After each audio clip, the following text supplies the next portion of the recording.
GCSE Physics Audio, Energy by KayScience.com. An object with more energy in its thermal energy store will mean the object has a higher temperature.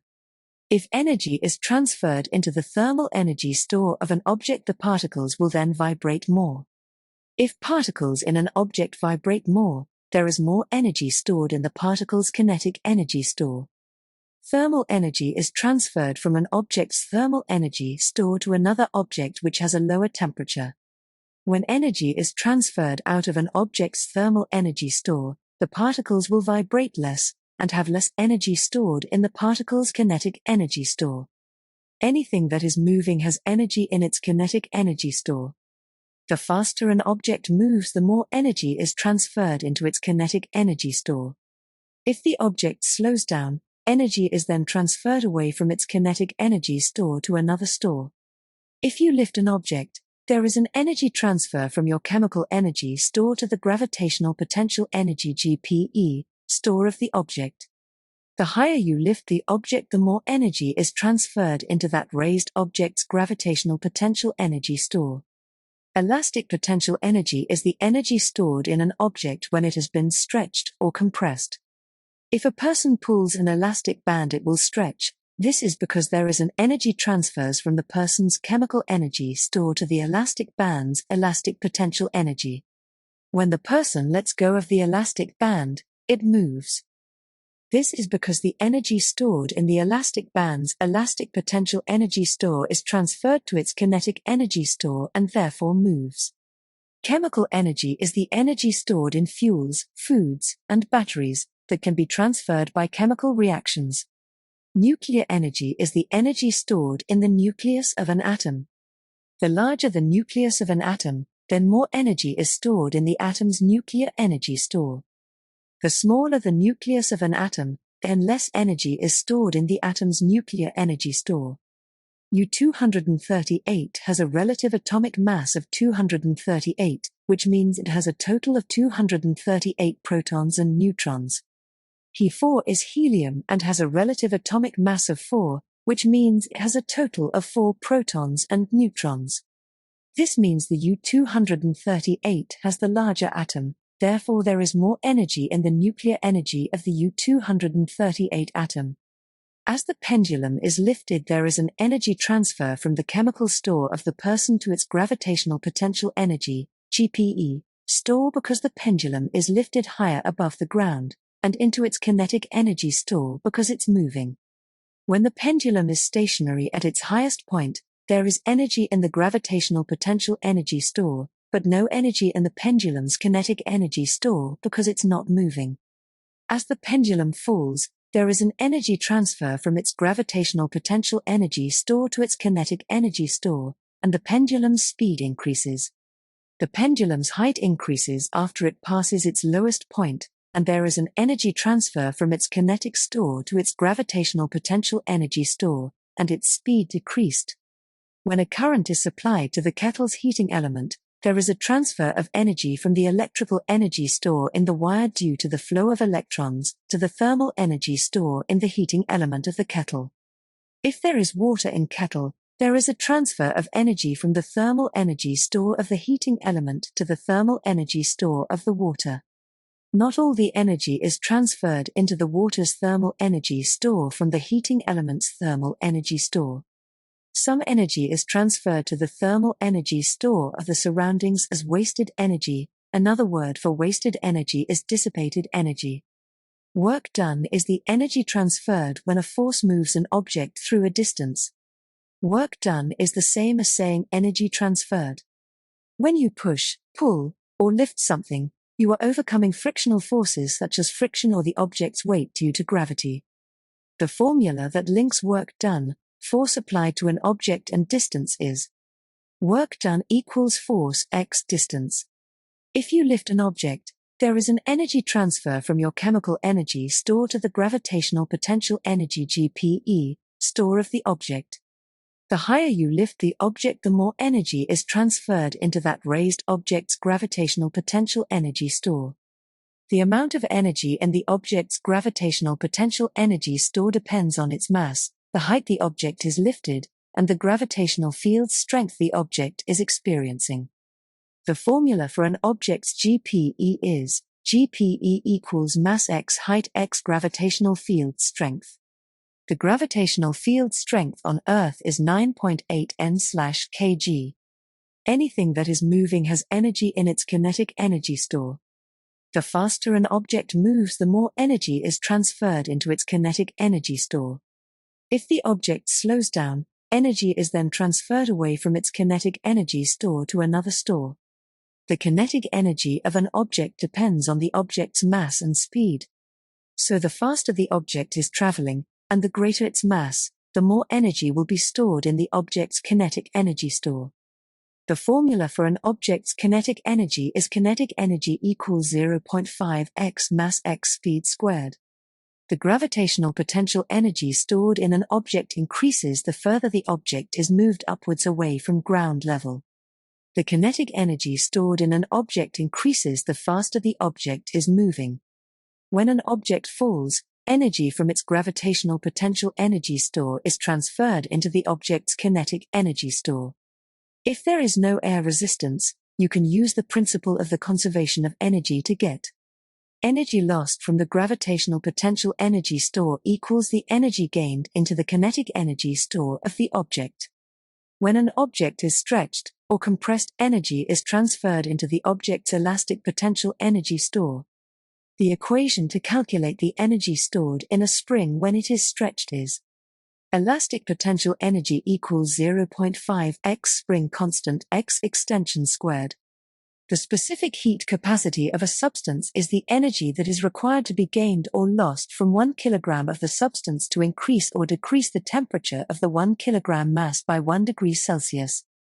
The unit for specific heat capacity is J/Coke. The unit written out in full is joules per kilogram per degree Celsius. If the specific heat capacity of a substance is 1000 J/Coke, and you have 1 kg of the substance, then 1000 J of energy needs to be transferred into the thermal energy store of the 1 kg object to increase its temperature by 1 oC. To calculate the energy stored in the kinetic store of a car, or any object, you use the formula, E equals 0.5 x mx v squared. For the car to decrease its speed, energy must be transferred from its kinetic store to the thermal energy store of the brakes. If a car has 100,000 J of energy in its kinetic energy store, 100,000 J of energy must be transferred to the thermal energy store of the brakes. If energy is transferred into the brakes' thermal energy store, then the temperature of the brakes will increase. To calculate the temperature change of the brakes, you rearrange the specific heat capacity formula to temp change equals energy transferred divided by mass x specific heat capacity. The value for energy transferred is the energy transferred from the kinetic energy store of the car to the thermal energy store of the brakes. Power is the rate of doing work. Power can also be described as the rate of energy transfer. So power is how quickly energy is being transferred from one store to another store.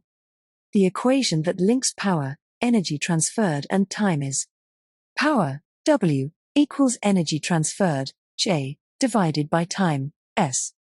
The equation that links power, work done, and time is power, W, equals work done, J, divided by time, S.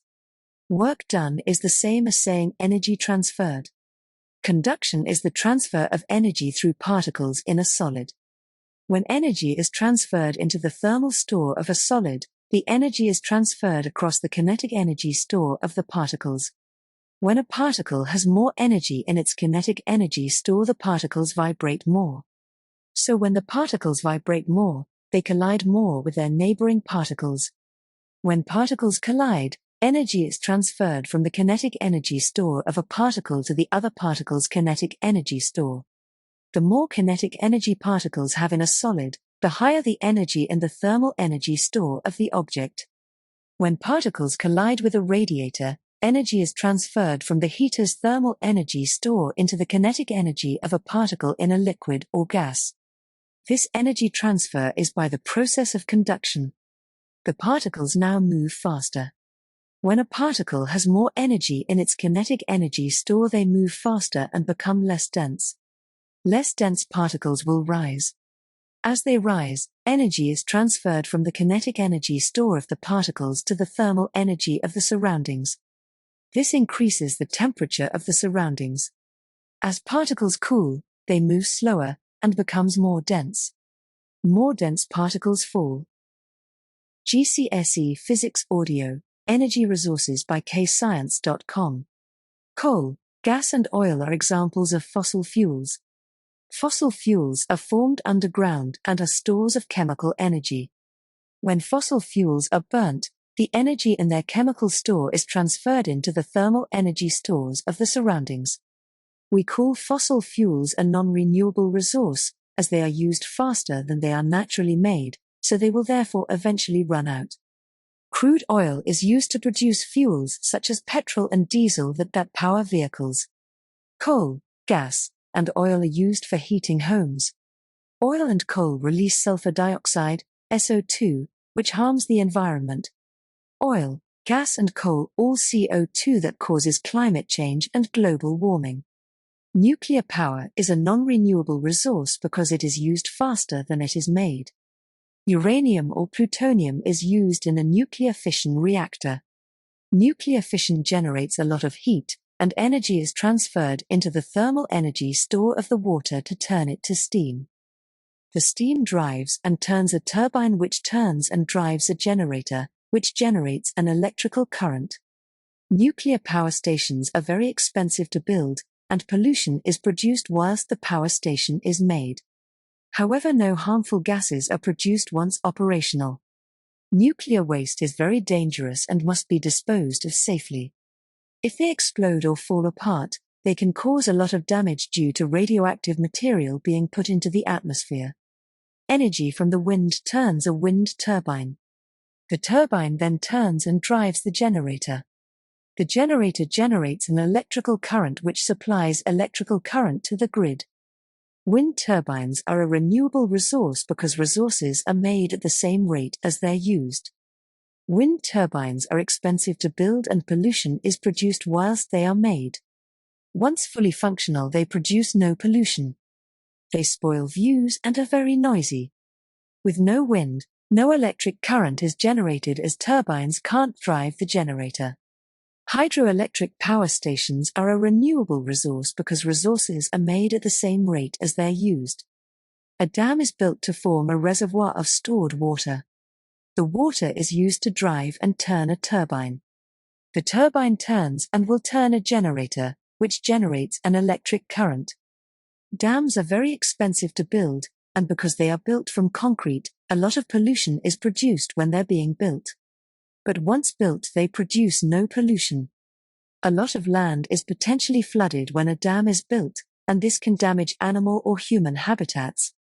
Electrical current can be constantly generated as long as there is not a drought. Energy from waves is used to turn a turbine and then a generator.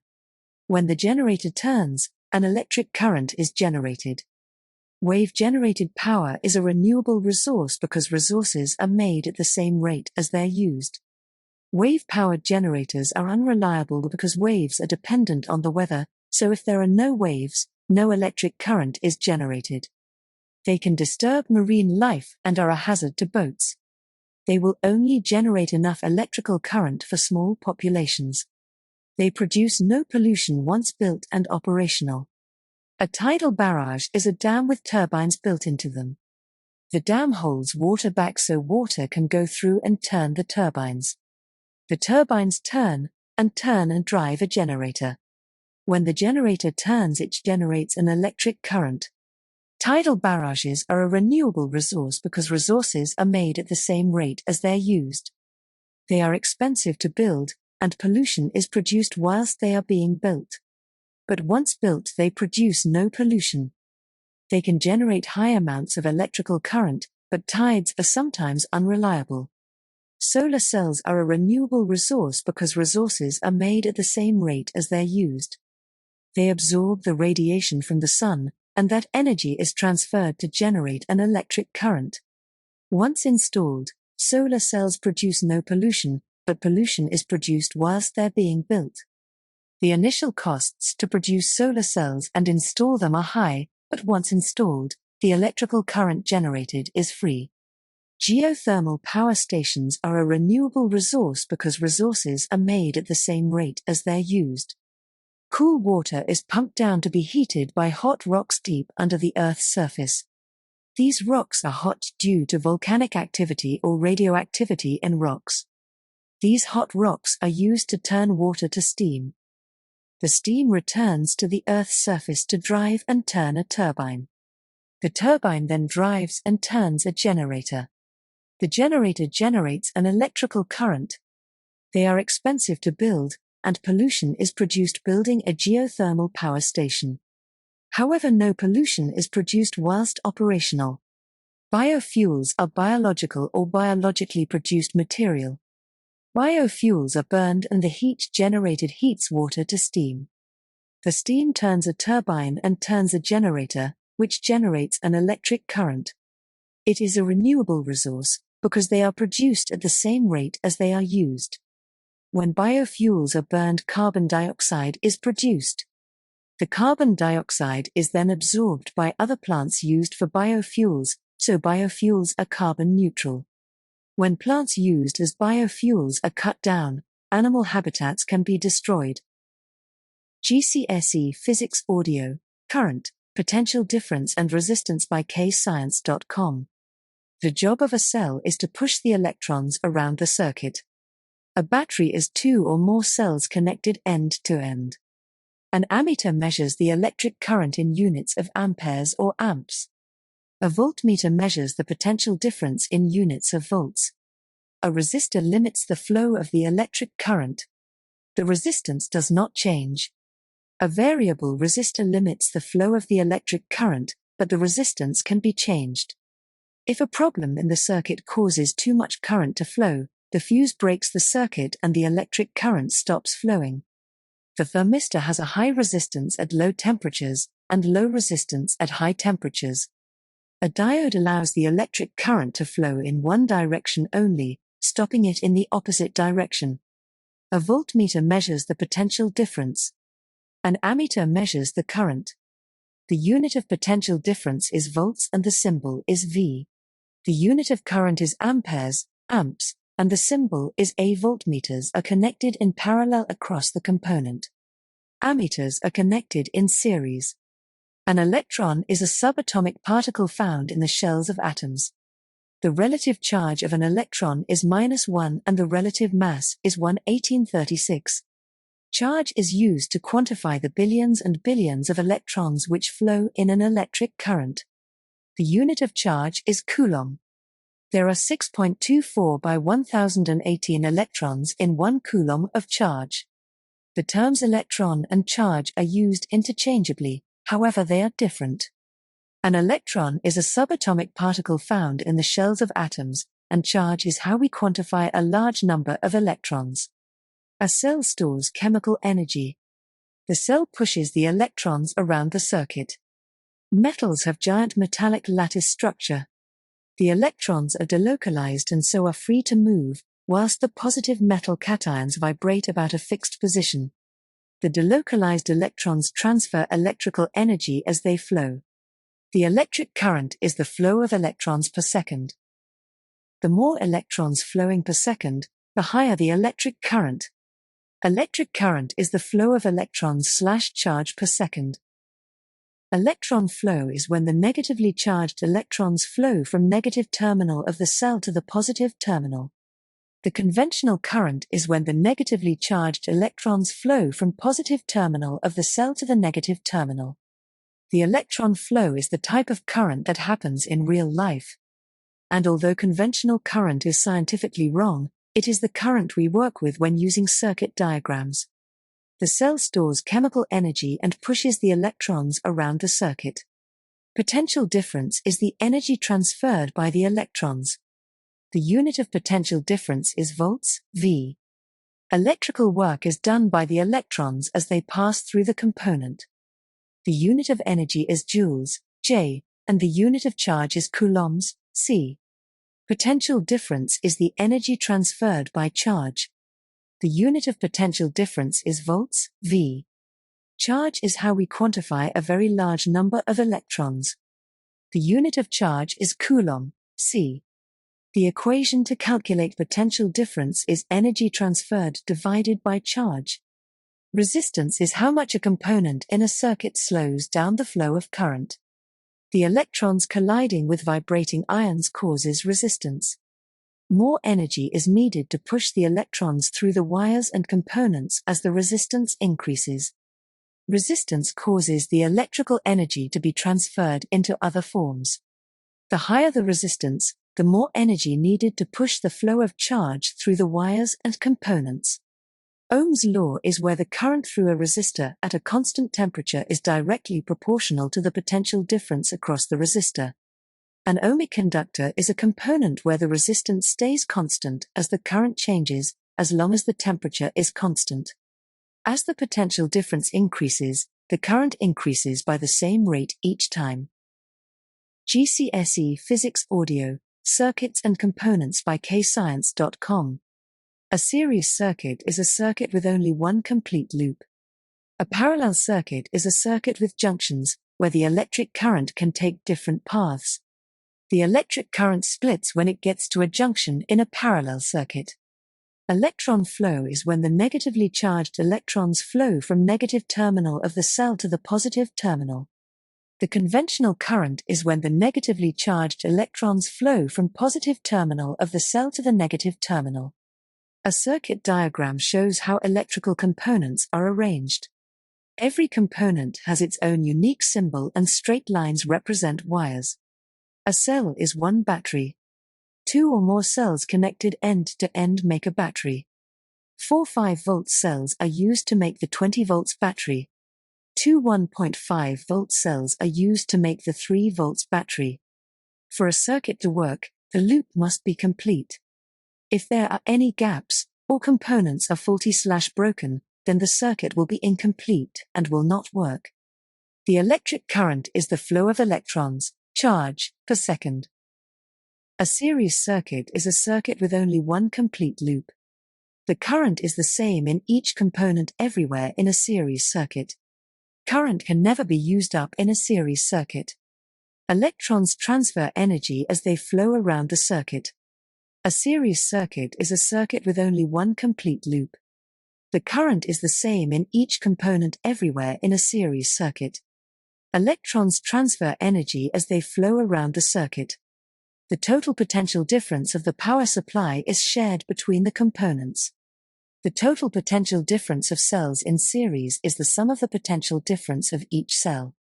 Resistance is how much a component in a circuit slows down the flow of current. The more the electrons collide with the vibrating ions, the higher the resistance. The total resistance of 2, or more, components in series is equal to the sum of the resistance of each component. Total resistance, total, ohm, equals a 1 plus a 2 etc. A parallel circuit is a circuit with junctions. The electric current splits at a junction. The total current in the circuit is the sum of current through the individual branches. The resistance increases when the current in the metal filament is increased. The temperature of the metal filament increases when the resistance increases.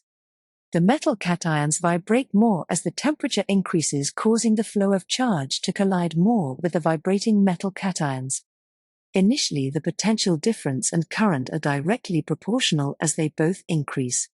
Then, as the potential difference increases, the current does not increase at the same rate, so is not directly proportional.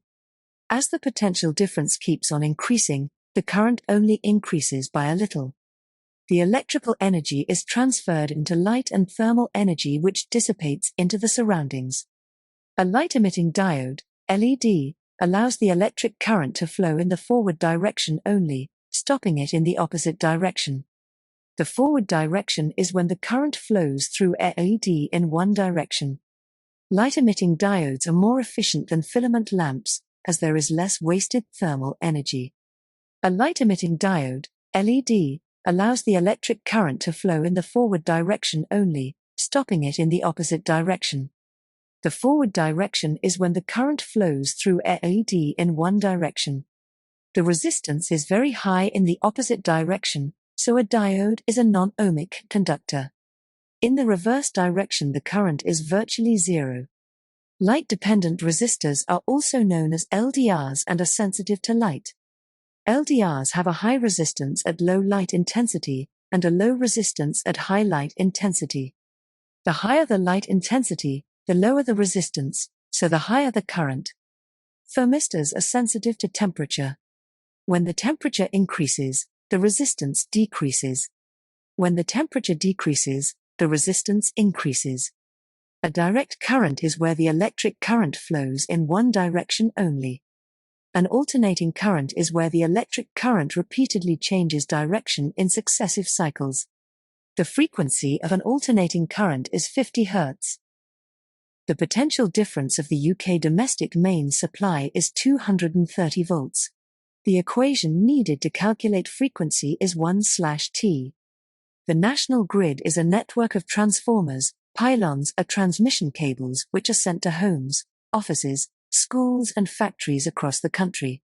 Step-up transformers increase the size of the alternating potential difference from 25,000 volts to 400,000 volts whilst also decreasing the current at the same time.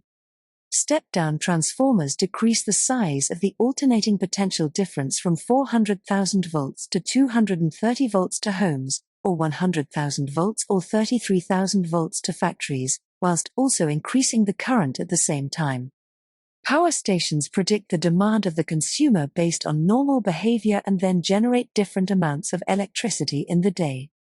There are two peaks because when people wake up and come home from work/school, many people are using appliances which need electricity. There is a lower period of power output because the majority of people are asleep so are not using appliances as they would be off. GCSE Physics Audio, Particle Model and Matter by KayScience.com. Particles in a solid have a fixed regular arrangement, and the particles vibrate on fixed position. The forces of attraction between particles in a solid are stronger than in a liquid or a gas. Particles in a liquid have an irregular arrangement, and the particles can move past other particles. The forces of attraction between particles in a liquid are weaker than a solid, but stronger than in a gas. The particles in a liquid have more kinetic energy than in a solid, but less kinetic energy than in a gas. There are almost no forces of attraction between particles in a gas. The particles are free to move in any direction. The particles in a gas have more kinetic energy than in a solid or a gas. Particles in a solid have strong intermolecular bonds between the particles. When energy is transferred into the thermal energy store of an object, the kinetic energy store of the particles in the object increase, along with the internal energy store. When the temperature of the solid reaches its melting point, the particles have enough kinetic energy to cause the bonds between the particles to get weaker, and the solid will melt into a liquid. If more energy is transferred into the kinetic store of the particles, the internal energy store of the liquid will increase.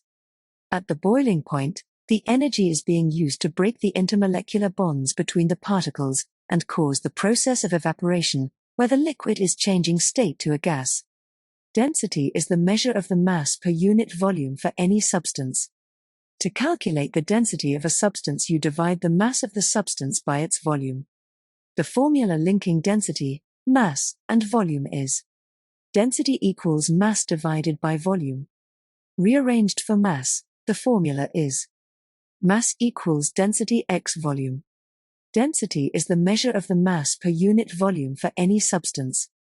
To calculate the density of a substance, you divide the mass of the substance by its volume. The formula linking density, mass, and volume is density equals mass divided by volume. To calculate the density of a substance, you divide the mass of the substance by its volume. The formula linking density, mass, and volume is density equals mass divided by volume. To calculate the density of a liquid, you need to measure its mass and volume. To measure its mass, you firstly place the measuring cylinder on a balance, and zero the balance. To measure the volume of the liquid, you would transfer the liquid into the measuring cylinder, which is currently sat on a balance, which has been zeroed. You read the volume of the liquid in the measuring cylinder, and the mass from the balance, and to calculate the density of the liquid you divide the mass by the volume. To calculate the density of an irregular-shaped solid you need to measure its mass and volume. To measure its mass, you place the object on a balance. To measure the volume of the irregular-shaped solid, you would fill a Eureka can to the top with water. You would then place an empty measuring cylinder beneath the spout of the Eureka can. When you place the object into the Eureka can, water is displaced and collected in the measuring cylinder. The volume of water collected is the volume of the irregular-shaped solid. To calculate the density of the object, divide its mass by its volume. To calculate the density of a liquid you need to measure its mass and volume. To measure its mass, you firstly place the measuring cylinder on a balance, and zero the balance. To measure the volume of the liquid, you would transfer the liquid into the measuring cylinder, which is currently sat on a balance, which has been zeroed.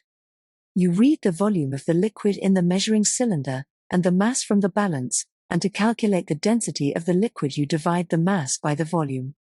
When a substance is condensing at the substance's boiling point or freezing at the substance's melting point, energy is transferred out of the thermal energy store of the substance and therefore decreasing the internal energy of the substance. When bonds are forming, energy is released. So the internal energy of the substance will increase, but the temperature doesn't change. Downwards diagonal gradients show a decrease in temperature. The flat gradients show no decrease in temperature. When a substance changes state from a gas to a liquid, we call this condensation. When a substance changes state from a liquid to a solid, we call this freezing. Latent heat is the energy required to change the state of a substance. Specific latent heat is the energy required to change 1 kilogram of a substance from one state to another state without changing the temperature. The specific latent heat for changing state between a liquid and solid due to freezing or melting is called the specific latent heat of fusion. The specific latent heat for changing state between a liquid and gas due to evaporation or condensing is called the specific latent heat of vaporization.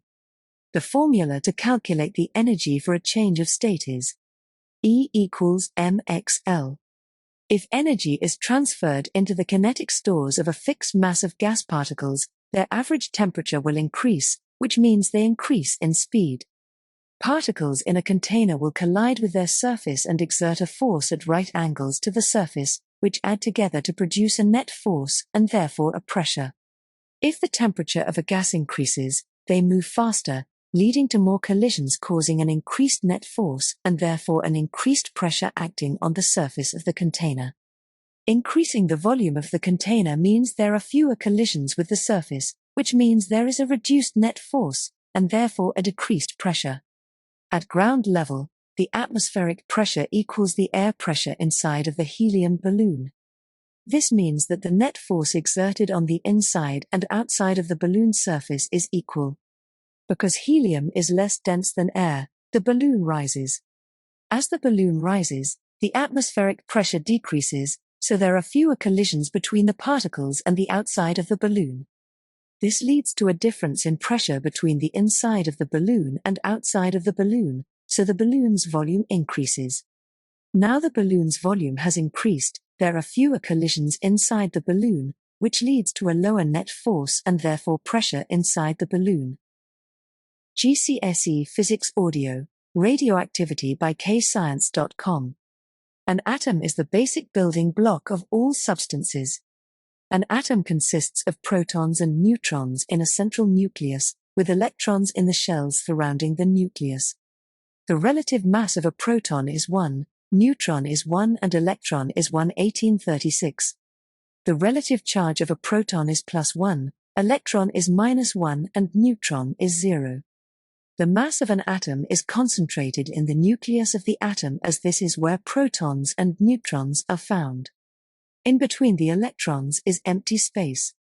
The lowest energy level is closest to the nucleus and the highest energy level is furthest away from the nucleus.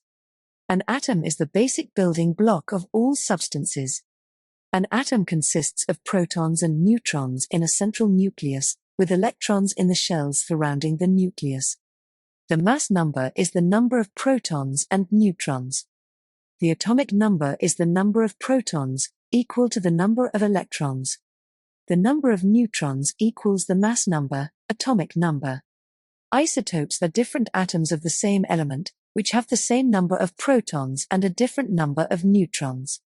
All elements have the same number of protons, however, if their atoms have a different number of neutrons, then they are isotopes. Carbon-14 and carbon-12 are isotopes as they both have 6 protons, but carbon-14 has 8 neutrons and carbon-12 has 6 neutrons. Alpha particles are the most ionizing, followed by beta particles that are less ionizing than alpha particles, but more ionizing than gamma rays. Alpha particles are the least penetrating and are absorbed by a few centimeters of air or paper, whereas beta particles are more penetrating than alpha particles, but less penetrating than gamma rays. Beta particles are not completely absorbed by paper, but beta particles are completely absorbed by 3 millimeters of the metal aluminium. It takes meters of concrete or an extremely thick layer of the metal lead to absorb gamma rays. Gamma rays have the greatest range, then beta particles, which have a range of 1 meter in air, and finally alpha particles, which have the lowest range in air. Background radiation is low-level radiation present at all times. The background radiation comes from many different sources because radioactive isotopes are all around us. You will find background radiation due to unstable radioactive isotopes in the food you eat, in medical equipment in hospitals that use X-rays and gamma rays, in building materials and rocks. The background radiation that is in the highest abundance is radon gas. Radiation from space and the sun, called cosmic rays, make up 10% of the background radiation on Earth. If a living thing has been irradiated, gamma and beta radiation are more dangerous than alpha radiation due to the longer range in air of gamma and beta radiation. If a living thing has been contaminated by a radioactive source, then alpha radiation is more dangerous than beta or gamma radiation because it has the highest ionizing power. Alpha radiation would therefore do more damage to cells and mutate more DNA than beta or gamma radiation. Radioactive decay is the process where a nucleus of an unstable isotope decays into another more stable nucleus. As the unstable nucleus of the isotope decays, they give out radiation. Activity is the rate at which a source of unstable nucleus decays. The process of decay is completely random. The time it takes for a sample of a radioactive nucleus to decay by half is the half-life of the isotope. So its activity can decrease by half, or the number of radioactive nuclei can also decrease by half. If a living thing has been irradiated, gamma and beta radiation are more dangerous than alpha radiation due to the longer range in air of gamma and beta radiation. If a living thing has been contaminated by a radioactive source, then alpha radiation is more dangerous than beta or gamma radiation because it has the highest ionizing power. Alpha radiation would therefore do more damage to cells and mutate more DNA than beta or gamma radiation. To limit exposure to radioactivity, sources must be stored in a lead-lined box. This is because lead absorbs all alpha and beta radiation, but less of the gamma radiation. You must not spend much time around radiation, and you should keep your distance to lower the radioactive dose you receive. Beta radiation emitters are used to measure the thickness of paper. If the paper is rolled too thinly, the count rate decreases. If the paper is rolled too thick, the count rate increases. If the beta detector needs to read 50 for the correct paper thickness and it reads 47, the paper is being rolled too thin, so the roller rolls the paper thicker. If the beta detector reads 53, the paper is being rolled too thick, so the rollers roll the paper thinner. Alpha particles are not used because alpha particles don't penetrate paper. Gamma rays are not used because gamma rays will penetrate any thickness of paper. Gamma radiation is used to irradiate food, which kills bacteria. This makes the food last for a longer time. Heat would kill the bacteria but would cook the food. Medical equipment is sterilized using gamma radiation. When detecting an underground water leak, a gamma radiation emitting tracer is placed into the water. A Geiger-Müller tube is used to measure the count rate. The Geiger-Müller tube will detect a higher count rate where there is a leak. This is because the gamma-emitting tracer accumulates in the soil around the leak. Alpha and beta radiation aren't used as a radioactive tracer because they won't penetrate the soil and the Geiger-Müller tube won't detect any spikes in count rate.